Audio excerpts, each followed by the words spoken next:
Hey, what's up, everybody? This is your boy Kenny, and this is Star Season 2, Episode 6, and the name of this episode is Faking It. This was a really good episode, and I'm sorry that this review is late, but I just wanted to put it together because Empire and Star come back on tonight, so definitely check out my reviews for them as well. Also, before I get started, let me offer my love and condolences to everyone that was affected by the tragedy in Texas as well as Las Vegas, as well as the people that were affected by the hurricanes Harvey, Irma, Jose, and Maria. If you can give any kind of relief or support to anyone affected by these tragedies, please do so, because we need to be there for one another. Now, this episode opens up, Carlotta is in court, trying to, again, get custody of Simone to get her out of the juvenile detention center. And pretty much, they denied Carlotta because of her record yet again. But Carlotta's been taking these parenting classes, but again, her case has been denied, and Simone has to stay in the juvenile detention center. Then we also get a scene where Carlotta is meeting up with Maurice. And since the last episode, a lot has happened. Noah has decided to go on a rampage, and he puts out this post of Ayanna under the hashtag Midtown Matters. Because we saw in the last episode that his friend Lucky literally got killed. Pretty much for no reason by the police. And Noah right now is on a rampage because he feels that Ayanna hasn't done anything, for his friend or for him. So he's now on a rampage where he's now, Midtown is getting a lot of bad press because Noah had put out this post. And also, Carlotta's also pissed off because Angel and Andy now are in the showcase, Hio done worked his magic as well as his tongue and his piece, on Ayanna. So now Andrew and Andy are now in the showcase, and Take 3 is not. And Maurice pretty much said that, look, Take 3 is not, she's not really focused on them, and I wouldn't bother Ayanna right now because this is just not a good day. Then we actually see that Ayanna gets a call from her father. Her father pretty much lets her know, you need to get off your ass and handle this situation because something reflecting on you is going to reflect on me. So we already see that her father's an asshole, which explains why Ayanna is such a pain in the ass, because she's trying to impress her father because she's the black sheep of the family. Her other siblings are successful in the music business, and we actually come to find out that he actually gave her Midtown. Midtown was actually a subsidiary under her father's label. He gave this to her and told her she needs to make it work. So she's trying to prove Daddy wrong, but due to the fact that Noah has put this press out, this post out about, hashtag Midtown Matters, and that they don't care about people, it's giving them a lot of bad press. So he's more like, you need to handle it because it's a reflection on me. It's not about her, it's about himself. So we saw that go on. So then we pretty much see that Carlotta runs into Hio, and pretty much she's saying like, oh, so I see you got your boys in the showcase, so let me guess, there's a bunch of pillow talk going on, huh? And he's like, don't go there, Carlotta. She's like, oh, trust me, I will not go there ever again. Yeah, because, if anything, Maurice got an eye on her, so, yeah, she done moved on. Also, we actually see that the girls get together, Star, Alex, and Simone. They actually go to, I think, like, to the assistance desk to find out information about the showcase because they're not on that list and they need to get into that showcase. So they find a list of people who are going to be on the showcase. On the top of the list is this artist named Joyce Charay, and she's actually played by Tiana Taylor. So they are kind of figuring out a way how they're going to be able to get into this party that she's in, but it costs $5K a pop to get in. So Alex decides that she's going to talk to Gigi, who's played by Keke Palmer, because Gigi and Joyce are supposed to be best friends. And then Star is like, I'm going to work an angle to get into this party. And Simone, you know, she has to, you know, she can't break curfew. So pretty much that's what's going on there. Next, we actually see that Derek is actually meeting up with Soraya. That's the girl at the store that that he helped when these white guys came in there and was kind of like being rude to her. She's actually doing like a documentary, and they're collaborating or whatever.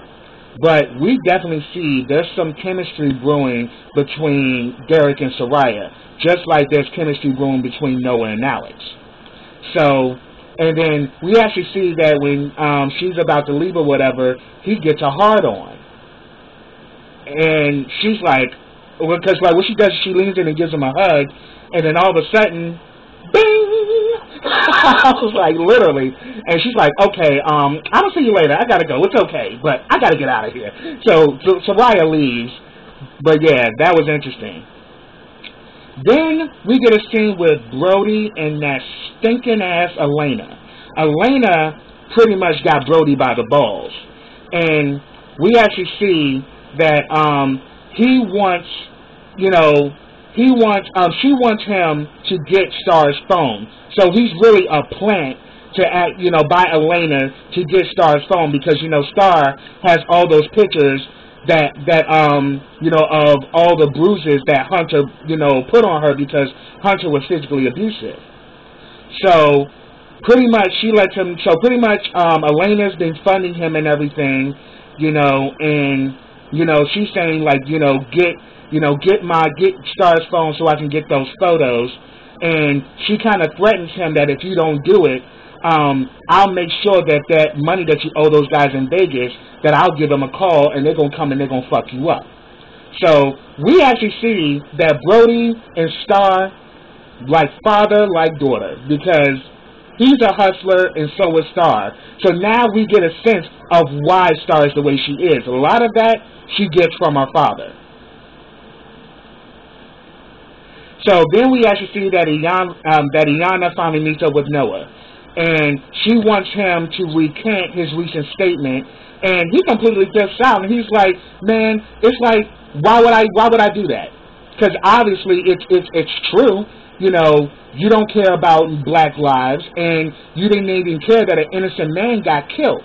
And all you care about is this damn label. But she's like, no, I care about the fact that, you know, we have a reputation, and I need artists who are going to build the reputation of this label, not tear it down. And I'm thinking right now, maybe that artist who I thought was going to be my golden ticket is not you. So he literally flips the desk on her ass and walks out. So then we see Carlotta comes in and talks to Iyanna. It's like, look, I need you to, I came here to talk to you about Take 3, and she's like, look, I don't have time for this shit. She's like, well, you need to make time, because obviously things are falling beneath the cracks here, and you need to get on top of it. She's like, look, you don't know what you're talking about, because at the end of the day, it's about music and money. This is business. And she's like, well, at least I'm saying something, and maybe you need to take a hint. You need to say something, because you're not saying nothing. Right now, there's a whole bunch of bad press, and whatever you're trying to do as far as music and money ain't going no damn where. So I was like, good. I'm glad that Carlotta checked her stupid ass, because Iyanna gets on my nerves, because I understand it. I'm starting to understand her now, why she's such a bitch. Is because she's trying to she's trying to impress her father, and her father is an evil asshole. Like, he really does not give no fucks. And if anything, he just makes her feel like she's not good enough. So she has to overprove herself, and she takes that out on everybody. So it explains why Iyanna is such a mean bitch in the way that she operates. So that was cool that I'm starting to get that understanding of Iyanna. In some way, I feel sorry for her, but then in the other side, I'm like, girl, you need to, prove your dad wrong, but let some of these people in, because you actually got a team of people who can make this work for you if you play your cards right. So then we see that Alex goes to hang out with Gigi. who's played by Keke Palmer. You know, they pretty much share, a good little powwow, and, the two of them have become like besties and everything. You know, they real cool with each other, and she brings up about Joyce Sheree or whatever, and that, she's trying to get in touch with her because they want Joyce to be on their track, because they like, if they can get Joyce on the track, that works out for them. So then we actually see that Simone actually runs into Iyanla, and she pretty much saying that, look, what's going on? Why is it that you're not, why is it that you're not working with our group? Why is it that you keep, pushing us off? It's a possibility that we can work with Joyce Sheree. She's like, no, boo-boo, it's a possibility. It's not a definite, and I don't do possibilities. When you give me a definite, then come talk to me. And she's like, look, I ain't got time for your bullshit. I'm up in juvie. I'm trying to get out of juvie. I constantly feel like, I'm being trapped and I can't get out. You really have no idea what that feels like. And Iyanla's like, well, in honesty, I actually do understand what that feels like. But I'm going to call my legal team and see what we can do about that. So, pretty much, we actually see that she tries to get her emancipated. Carlotta is mad as hell when she finds this out. She calls Iyanla. Iyanla's in bed or whatever, and she's flipping the fuck out. She says, first of all, these damn girls don't mean shit to you. They ain't nothing but numbers on a spreadsheet. You need to mind your fucking business when it comes down to Simone. Simone does not need emancipation. She needs adult supervision. She has a lot of problems, and her being emancipated will not help her out will not help her out at all. So you need, and then like at first she was like, Iyanla was like, why are you calling me, Carlotta? Is it about Hyle? She's like, Hyle? Fuck Hyle. This is about Simone. But then at the end she's like, look, you better play your game, and if it ain't about business, leave my girls alone, because if you come for my girls in any way, you're gonna see an enemy that you don't want to see. And as far as Hyle, bitch, been there, done that. And then we see that Hyle was actually snacking on her kitty litter. Because I'm not gonna call her kitty because she's nasty. So I'm gonna call her kitty litter. So he was snacking on the kitty litter, and pretty much we actually see that her and Hyle have a discussion where she pretty much is like trying to put Hyle out, like, look, you just a manager, I'm screwing the manager and everything, and Hyle doing what he does. He's using his tongue and his meat to get what he wants in the game. And we see that's what he does. We even saw that in season 1. That's Hyle. But Hyle means well, but Hyle is always doing some fuck shit. So they pretty much talking or whatever, and she actually opens up that, look, this showcase, I got to get it on point. He's like, well, let's have round 2 and put the showcase to the side. She's like, I can't put the showcase to the side. I need this because I want to prove my father wrong. My father gave me this label, and now I got to make it work. And this is like my last chance. And he's like, look, hey, if you put your best foot forward and make it work, everything's going to work out for you. But then, he kind of let her know that, yeah, you're going to have to get on top of shit. And then he kind of closed the laptop, and he goes back to kissing her and everything after he done snacked on her kitty litter. Ew. Anyway. So, we also see a scene that Carlotta actually goes to talk to Noah. And while Noah, we see, is really out of it. He obviously is grieving the loss of his friend, and he's pretty much alone right now.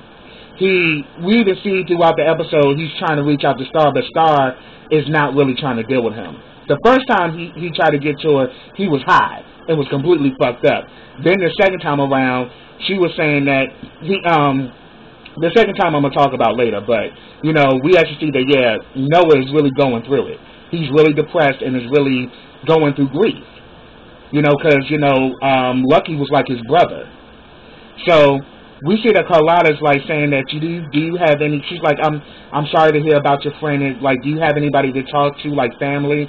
And he was like, no, I don't have a good conversation with my family, but I got my boys. She's like, I ain't talking about yes men, I'm talking about real people. But she says, I know we in competition with each other, but if you need somebody to talk to, I want to let you know I'm here. And then she's listening to the song, and she hears Alex's verse to the song. She's like, oh my God, this shit sounds good. And he's like, yeah, Alex came and saved my life on this track. He was saying, shoot, you guys sound great together. But don't be trying to make no babies with Alex, though. He's like, nah, it ain't nothing like that. So she takes this to Ayana. So she takes the track to Ayana. She says that, look, put this out, and that will kill all the buzz that's going on about, that will kill all the bad press that's going on. Alex and, Noah doing this duet. This will actually cause, some good press for you, so you should put this forward. And she's like, okay, cool. So then we actually see that Brody reaches out to Star and wants to have lunch with her. So she goes to her father and she says that, look, I need $5K today for this party, and I know with your hustling ass, I know you can get it. And she's trying to meet up with Joyce Sheree, and she says, well, he's like, okay, I'll give you 10. He's like, okay, cool, $5,000 for an outfit, $5K to get in the party. But he's like, but I'm going with you. She's like, oh, no, you're not. And he says, then I guess you ain't going to the damn party. So she agrees to go with her father. And we see when they end the damn party, he's trying to work an angle and is trying to let her know. And we actually see him kind of schooling her like, don't drink, just use it as a prop, but keep an open mind and stay focused. And she's like, I don't need tips from you. I'm like, what you actually do, Star, because sometimes your hustle sometimes blow up in your face because you be doing too damn much. But we actually see that, she tries to get in with Joyce by trying to order the same drink as her at the bar. But then we see Brody comes and actually steals the bracelet off of her wrist.